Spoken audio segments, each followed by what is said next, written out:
Banco do Brasil, queda significa oportunidade ou será que eu vou ter que vender minha posição? Você pensou nisso? Hoje é o nosso tema da nossa aula. Eu sou a professora Rosana Corales e você está aqui no Instituto Excelência no Bolso, canal que investe em você.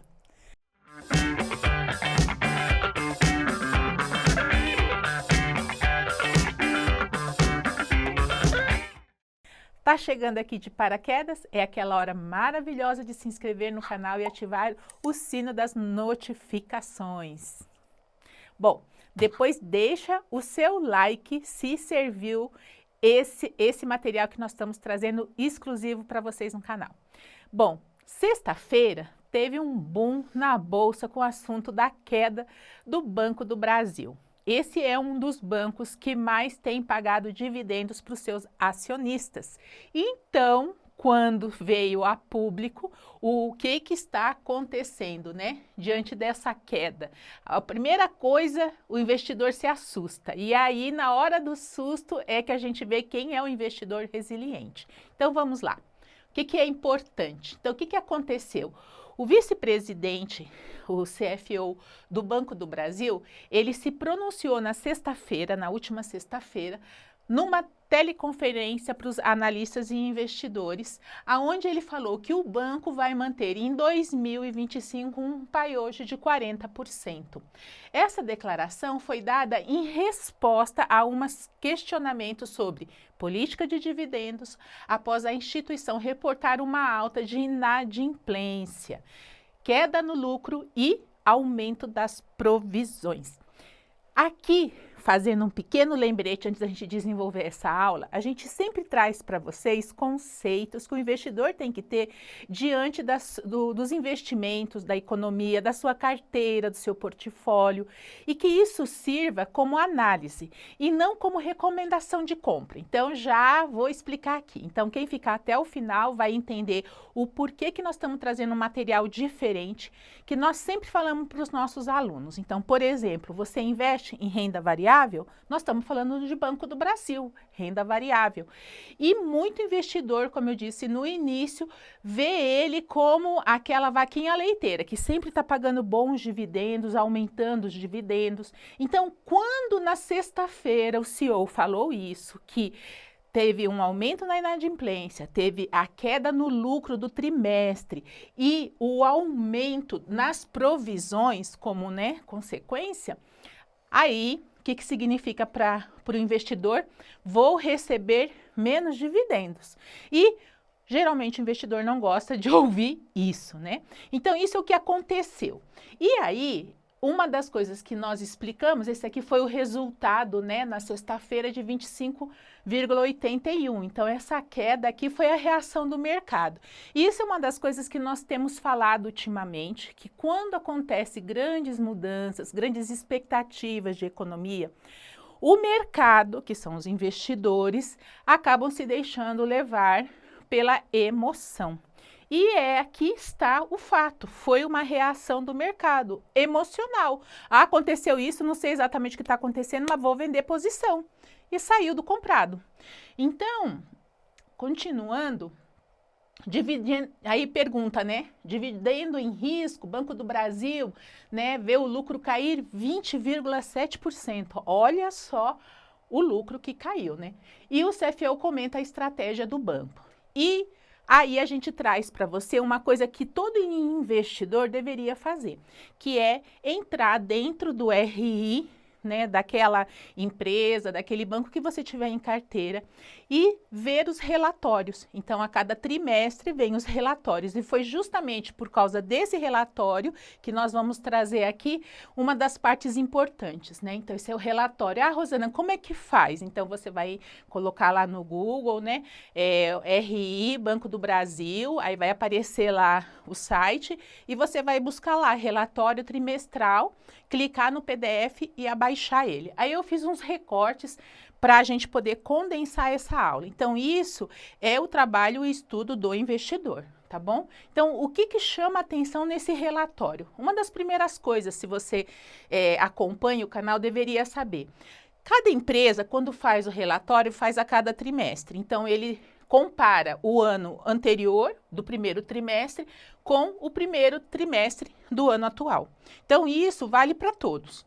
E aí ele colocou aqui, olha, as despesas, né, e essas provisões que foram, né? Então, no ano passado, no primeiro trimestre, foi de 8,5%. Se a gente observar o quarto trimestre do ano anterior, subiu de 8 para 9,3. Olha que foi um belo de um aumento, né? Só que agora passou para 10,2. Então, isso diz muito, né? Porque são como que fica, né? Como que aumenta. E o fluxo esperado para a carteira. Então, assim, pessoa jurídica 1,7, pessoa física 4 e o agronegócio. Então, por exemplo, quem investe no Banco do Brasil tem que saber que a maior parte, né? Porque o banco é do Brasil, então a maior parte do Banco Brasil está relacionado sim à parte do agronegócio, né? E a gente pode pensar, nossa, mas teve um boom na safra, né? Então teria que ter o retorno, mas veja só, né? Então, isso aqui é uma coisa que já chama atenção e você começa a entender. A carteira de crédito da pessoa física. Não sei se vocês acompanham isso, mas uma das coisas como planejadora financeira, como educador financeira, que a gente vai acompanhando como que andam as famílias endividadas no Brasil. E esses números só aumentam. E aqui no Banco do Brasil, eles também estão mostrando isso para a gente. Então, a inadimplência da pessoa física. Então, como a gente falava, né, comparava o ano passado, 315, e para esse ano de março, né, de 2025, 335. Então, assim, um aumento bem significativo. E a inadimplência da pessoa física, eles marcaram inclusive aqui, olha, em 30 dias, em 90 dias. Então, olha a diferença. E por que que a gente tem que ver isso do banco? Porque justamente se o banco vai vendo que está tendo um aumento, ó, 6,81, 6,78, agora 7,33, existe uma resolução aonde o banco ele é obrigado, não pelo fato da pessoa não ter pago, mas já provisionar isso por causa da inadimplência da pessoa, né, seja física ou jurídica. E então, resulta no quê, né? Para o investidor, né? Então, isso faz com que o aumento dos inadimplentes aumente o valor que o banco precisa ter para resguardar de futuros não pagantes no futuro e, como consequência, ele não vai ter aquele dinheiro necessário, o recurso necessário para ele fazer o quê? Movimentos, investimentos, onde ele duplique ou até triplique aqueles recursos. Então, essa é a primeira revisão, né? A revisão dos inadimplentes. Depois, o aumento do crédito, a Selic está em alta, né? Não sei se você também acompanha o nosso Tesouro News, isso que a gente fala. Inflação alta, Selic alta, a gente só pensa no momento de investir que está com uma taxa maravilhosa. Mas e o outro lado? A moeda tem as duas faces, a cara e a coroa. E nesse momento de Selic a 14,75, a coroa, enquanto a gente vê um preço maravilhoso para os investimentos, qual que é o reverso? Uma economia com dinheiro mais caro. Então, quem emprestou, como é que tem que pagar? As empresas, né, tem mais dificuldade no crédito. E o desafio do agronegócio, porque, como a gente falou, a safra foi boa, mas você não pode esquecer que nós temos dificuldade quando chove, temos dificuldade quando faz muito calor e quando faz muito frio. Tudo isso mexe. Então, assim, são desafios e que você vai ter que rever. Então, como consequência, né, dessa revisão que foi feita no Banco do Brasil, o que que ele trouxe, né? Então, eles dão esse nome, né, como eu sempre falo, né, o inglês sempre misturado, né? Então, chama-se de Guidance de 2025, onde a carteira de crédito sai do intervalo de 5,95 para esse trimestre de 12,5. Então, veja só, né, gente, praticamente duplicou aí. Enquanto que a margem bruta, ela ficou na revisão, ou seja, aquela margem que a gente precisa de segurança, se aumenta esse valor, você vai diminuir a sua margem de segurança. Então, assim, em relação à margem de segurança, a gente também tem que ver isso, né? Por quê? Porque, assim, quanto maior a sua margem de segurança, mais expectativas você tem para que você possa estar bem posicionado, né? E essa revisão está aqui e também a revisão em relação ao custo de crédito, né? Então, são os pontos que ele falou, né?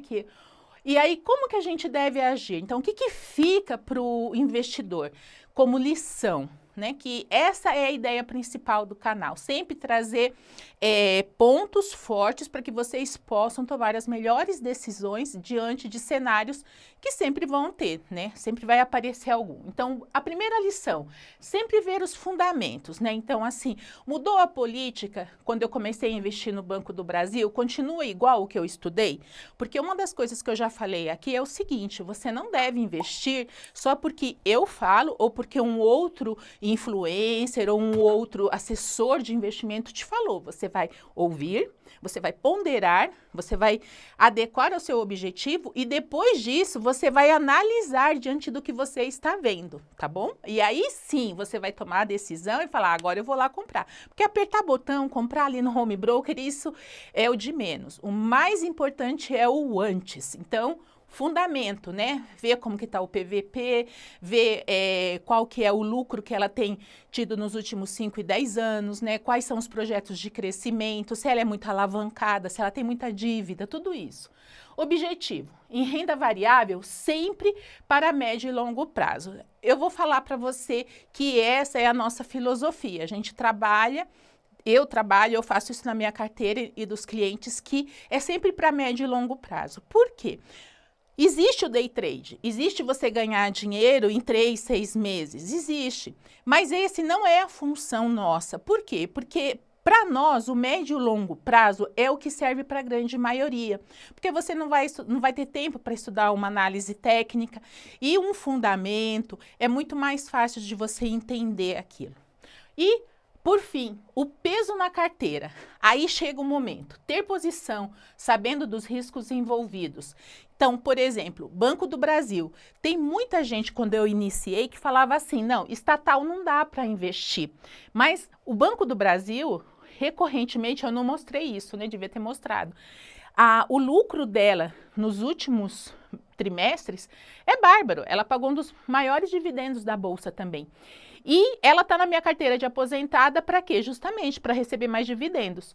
Acontece que você tem que ver qual a posição que você vai ter de Banco do Brasil, se é que você escolheu ela na sua carteira e quais outras, se é que você tem, estatais está dentro da sua carteira.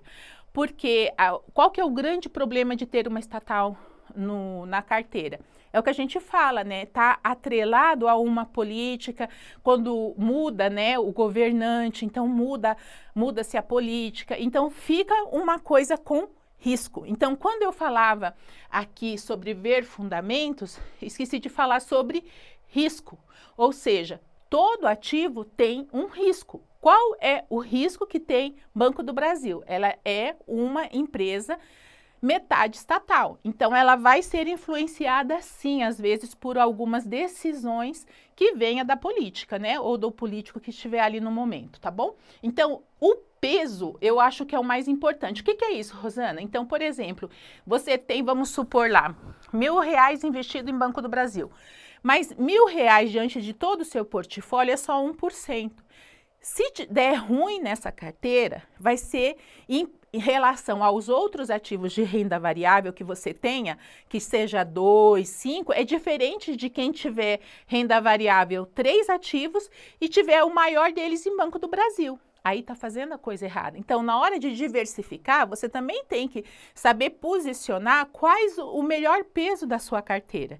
E cada investidor vai estar num tempo. Então, não dá para falar, é 2, é 3, é 5. Não, porque tudo também depende de quanto é o cacife seu para investir naquela sua carteira. Tá certo? Então, o importante é qual é a relevância de Banco do Brasil na sua carteira. Porque na minha, eu aproveitei e comprei. Então, isso é o melhor, a melhor posição que o investidor deve ter. Depois me conta aqui nos comentários, você tem Banco do Brasil e aí na queda, você aproveitou para comprar ou você aproveitou para vender?